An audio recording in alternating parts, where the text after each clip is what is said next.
ਇੱਕ ਵਾਰ ਸਾਰੇ ਵਿਊਅਰਸ ਨੂੰ ਮੇਰੇ ਵੱਲੋਂ ਯਾਨੀ Harsimrat Singh lecturer computer engineering ਵੱਲੋਂ ਫਿਰ ਤੋਂ ਜੀ ਆਇਆਂ। ਅੱਜ ਆਪਾਂ ਟੌਪਿਕ ਡਿਸਕਸ ਕਰਨਾ ਹੈਗਾ, ਉਹ ਹੈਗਾ types of RAM and Rome. Basically ਆਪਾਂ ਜਿਹੜਾ ਟੌਪਿਕ ਡਿਸਕਸ ਕਰਨਾ ਉਹ ਮੈਮਰੀ ਨੂੰ ਡਿਸਕਸ ਕਰਨਾ ਹੈਗਾ ਕਿ ਮੈਮਰੀ ਕੀ ਹੈਗੀ, ਕਿੰਨੇ ਤਰ੍ਹਾਂ ਦੀ ਹੈ। ਤਾਂ ਆਪਾਂ ਸ਼ੁਰੂ ਕਰਦੇ ਹਾਂ। ਮੈਮਰੀ ਬੇਸਿਕਲੀ ਹੈ ਕੀ? ਦੇਖੋ, ਜਿਹੜੀ ਮੈਮਰੀ ਹੁੰਦੀ ਹੈਗੀ ਹੈ ਉਹ ਸਾਡੇ ਬ੍ਰੇਨ ਵਰਗੀ ਹੈ ਕੰਪਿਊਟਰ ਦੇ ਵਿੱਚ ਵੀ, ਕਿ ਅਸੀਂ ਬੇਸਿਕਲੀ ਕੀ ਕਰਦੇ ਹਾਂ ਕਿ ਜਿਸ ਤਰ੍ਹਾਂ ਆਪਣੇ ਬ੍ਰੇਨ ਦੇ ਵਿੱਚ ਚੀਜ਼ਾਂ ਨੂੰ ਸਟੋਰ ਕਰਦੇ ਹਾਂ, ਉਸੇ ਤਰ੍ਹਾਂ ਜਿਹੜੀ ਕੰਪਿਊਟਰ ਮੈਮਰੀ ਹੈਗੀ ਹੈ ਉਹਦੇ 'ਚ ਵੀ ਅਸੀਂ ਡੇਟਾ ਸਟੋਰ ਕਰਦੇ ਹਾਂ। ਠੀਕ ਹੈ, ਐਂਡ ਉੱਥੇ ਹੀ ਅਸੀਂ ਪ੍ਰੋਸੈਸ ਕਰ ਸਕਦੇ ਹਾਂ ਡੇਟਾ ਨੂੰ, ਐਂਡ ਜਿਹੜੀਆਂ ਇੰਸਟਰਕਸ਼ਨਸ ਹੈਗੀਆਂ ਪ੍ਰੋਸੈਸਿੰਗ ਵਾਸਤੇ ਉਹ ਵੀ ਅਸੀਂ ਆਪਣੀ ਸਟੋਰੇਜ ਦੇ ਵਿੱਚ ਹੀ ਸਟੋਰ ਕਰਦੇ ਹਾਂ। ਯਾਨੀ ਮੈਮਰੀ ਬੇਸਿਕਲੀ ਕੀ ਹੈਗੀ ਹੈ, ਡੇਟਾ ਐਂਡ ਇੰਸਟਰਕਸ਼ਨ ਨੂੰ ਸਟੋਰ ਕਰਦੀ ਹੈ ਐਂਡ ਡੇਟਾ ਨੂੰ ਪ੍ਰੋਸੈਸ ਕਰਕੇ ਵੀ ਉੱਥੇ ਹੀ ਸਟੋਰ ਕਰਦੀ ਹੈ। ਹੁਣ ਜਿਹੜੀ ਮੈਮਰੀ ਹੁੰਦੀ ਹੈ ਉਹ ਬੇਸਿਕਲੀ ਕੀ ਹੈ ਕਿ ਨੰਬਰ ਆਫ ਸੈਲਸ ਦੇ ਵਿੱਚ, ਸੈਲਸ ਕੀ ਹੈਗਾ, ਸਮਾਲ ਪਾਰਟ, ਜਿਹੜਾ ਸਮਾਲ ਯੂਨਿਟ ਹੈਗਾ ਜਿਹਦੇ 'ਚ ਅਸੀਂ ਡੇਟਾ ਨੂੰ ਸਟੋਰ ਕਰਦੇ ਹਾਂ, ਉਹ 'ਚ ਵੰਡੀ ਹੁੰਦੀ ਹੈਗੀ ਹੈ। ਮੈਮਰੀ ਜਿਹੜੀ ਹੈਗੀ ਹੈ ਸਮਾਲ ਪਾਰਟਸ ਜਿਹੜੇ ਜਿਹਨਾਂ ਨੂੰ ਅਸੀਂ ਸੈੱਲ ਕਹਿੰਦੇ ਆ, ਉਹਦੇ 'ਚ ਵੰਡੀ ਹੁੰਦੀ ਹੈ। ਹਰ ਸੈੱਲ ਦੀ ਇੱਕ ਲੋਕੇਸ਼ਨ ਹੈ, ਇੱਕ ਐਡਰੈਸ ਹੈਗਾ। ਠੀਕ ਹੈ ਨਾ। ਤੋ ਜਿੰਨੀ ਇਹ ਡਿਪੈਂਡ ਕਰਦਾ ਕਿ ਸਾਡਾ ਜਿਹੜਾ ਮੈਮਰੀ ਦਾ ਸਾਈਜ਼ ਕਿੰਨਾ ਹੈ। ਫਾਰ ਐਗਜ਼ਾਮਪਲ, ਅਗਰ ਸਾਡਾ ਵਰਡ 64K ਹੈਗਾ, ਜਾਂ ਕਹਿ ਲਓ ਸਾਡੀਆਂ ਐਡਰੈਸ ਲਾਈਨ 16 ਹੈਗੀਆਂ, ਤਾਂ ਸਾਡੀਆਂ ਮੈਮਰੀ ਲੋਕੇਸ਼ਨਸ ਕਿੰਨੀਆਂ ਬਣ ਜਾਣਗੀਆਂ? 65,536। So it will start from 0 ਤੋਂ 65,535, ਯਾਨੀ n-1 ਹੋ ਜਾਏਗਾ, ਬਿਕੋਜ਼ 0 ਨੂੰ ਵੀ ਅਸੀਂ ਇਨਕਲੂਡ ਕਰਨਾ। ਟੋਟਲ ਰਹੇਗਾ 65,536। ਹੁਣ ਅਗਰ ਮੈਮਰੀ ਟਾਈਪਸ ਦੀ ਆਪਾਂ ਗੱਲ ਕਰੀਏ ਤਾਂ ਸਾਡੇ ਕੋਲ ਦੋ ਤਰ੍ਹਾਂ ਦੀਆਂ ਮੈਮਰੀਜ਼ ਨੇ ਜਿਹੜੀਆਂ ਅਸੀਂ ਯੂਜ਼ ਕਰਦੇ ਹਾਂ। One is RAM and second is ROM. RAM and ROM. ਦੇਖੋ, ਰੈਮ ਜਿਹੜੀ ਹੈਗੀ ਹੈ ਇਹ ਸਾਡੀ ਮੇਨ ਮੈਮਰੀ ਹੈ ਜਿਹਦੇ ਉੱਤੇ ਕੰਮ ਕਰੰਟਲੀ ਹੁੰਦਾ ਹੈਗਾ। ਇਹ ਫਰਦਰ ਤਿੰਨ ਤਰ੍ਹਾਂ ਦੀ ਹੈਗੀ ਹੈ, ਸਟੈਟਿਕ ਹੈਗੀ ਹੈ, ਡਾਇਨਾਮਿਕ ਹੈਗੀ ਹੈ ਐਂਡ ਨॉन ਵੋਲੇਟਾਈਲ ਹੈ।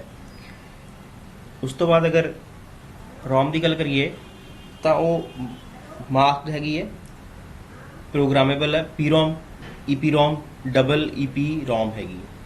ਹੁਣ ਫਰਕ ਦੋਨਾਂ 'ਚ ਕੀ ਹੈਗਾ? ਜਿਹੜੀ ਰੋਮ ਹੈਗੀ ਹੈ ਉਹ 'ਚ ਅਸੀਂ ਕੋਈ ਇਹੋ ਜਿਹੀ ਇੰਸਟਰਕਸ਼ਨ ਸਟੋਰ ਕਰਦੇ ਹਾਂ which are permanently required for the system.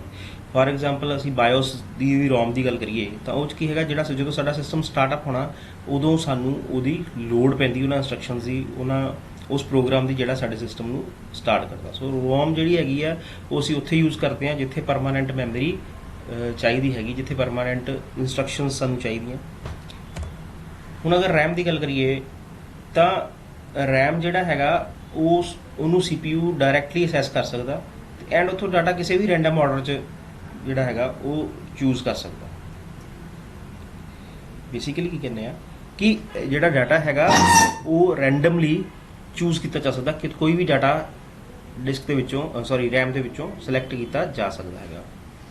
ਜਿਹੜੀ ਰੈਮ ਹੁੰਦੀ ਹੈਗੀ ਹੈ ਇਹਦੀ ਜਿਹੜੀ ਬਾਈ ਨੇਚਰ ਉਹ ਵੋਲੇਟਾਈਲ ਹੁੰਦੀ ਹੈ। ਜਿੱਦਾਂ ਹੀ ਲਾਈਟ ਚਲੇ ਜਾਏਗੀ ਇਹ ਡਾਟਾ ਜਿਹੜਾ ਸਾਰਾ ਇਰੇਜ਼ ਜਾਂ ਕਹਿ ਲਓ ਵੈਨਿਸ਼ ਹੋ ਜਾਏਗਾ। ਪਾਵਰ ਕੱਟ ਆਫ ਹੋਇਆ ਤਾਂ ਡਾਟਾ ਜਿਹੜਾ ਉਹ ਨਹੀਂ ਰਹੇਗਾ। ਰੈਮ ਜਿਹੜੀ ਬੇਸਿਕਲੀ ਦੋ ਤਰ੍ਹਾਂ ਦੀ ਹੈ, ਸਟੈਟਿਕ ਐਂਡ ਡਾਇਨਾਮਿਕ। ਅਗਰ ਆਪਾਂ ਡਾਇਨਾਮਿਕ ਦੀ ਗੱਲ ਕਰੀਏ ਇਹਦੇ ਵਿੱਚ ਕੀ ਹੈਗਾ, ਕਪੈਸਿਟਰਸ ਯੂਜ਼ ਕੀਤੇ ਹੁੰਦੇ ਆ। ਕਪੈਸਿਟਰਸ ਕੀ ਕਰਦੇ ਆ, ਅਗਰ ਚਾਰਜ ਐਂਡ ਡਿਸਚਾਰਜ ਦੋ ਸਟੇਟਸ ਹੁੰਦੀਆਂ ਉਹ ਬਾਈਨਰੀ ਨੂੰ ਪ੍ਰੈਜ਼ੈਂਟ ਕਰਦੀਆਂ 0 ਐਂਡ 1 ਦੀ ਫਾਰਮ 'ਚ।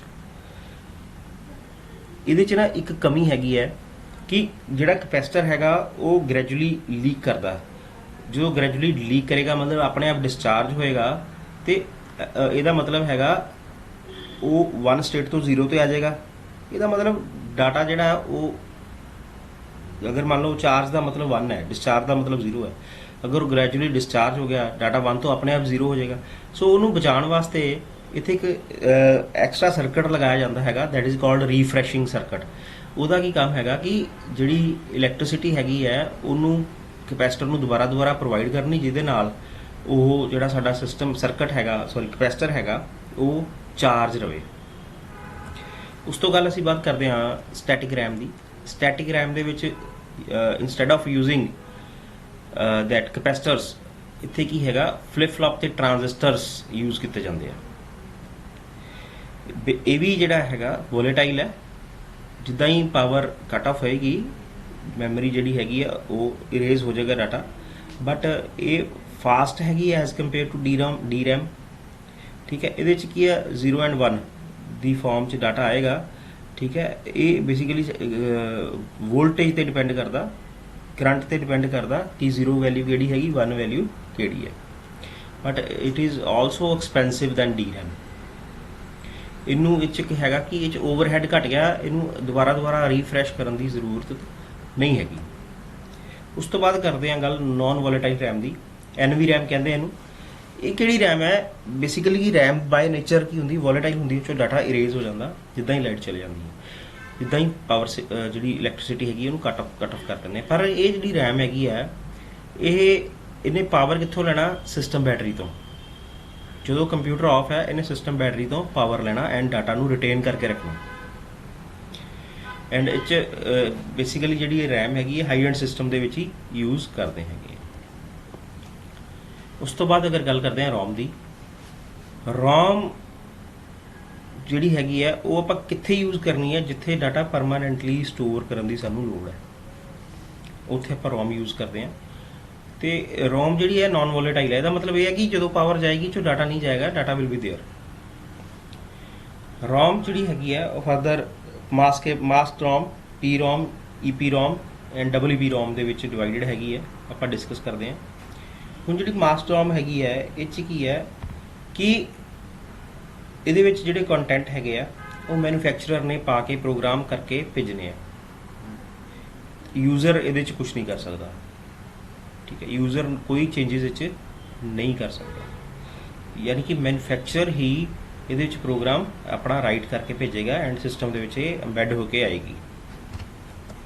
ਉਸ ਤੋਂ ਬਾਅਦ ਆਪਾਂ ਗੱਲ ਕਰਦੇ ਹਾਂ ਪੀ ਰੋਮ ਦੀ। It is programmable read only memory.